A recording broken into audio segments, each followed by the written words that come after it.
কেয়াস লাইফস্টাইলে সকলকে স্বাগত জানিয়ে বন্ধুরা আশা করি সকলে খুব ভালো আছেন, সুস্থ আছেন। আজ বন্ধুদের দুটো জিনিস দেখাবো।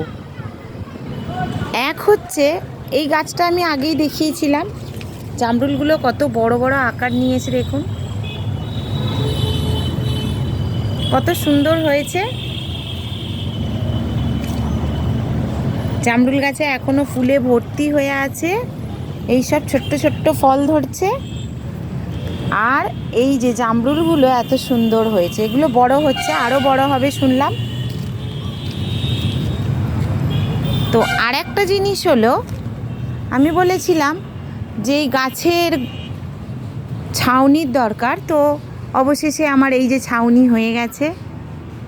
গাছগুলো হয়তো একটু হলেও ছায়ার আশ্রয় পেয়েছে।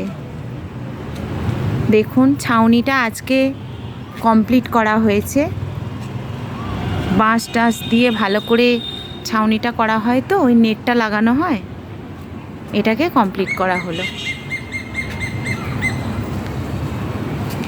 তো এই গাছগুলো এবারে সুন্দরভাবে থাকতে পারবে রোদ্দুরে, আর কষ্টটা হবে না গাছগুলোর।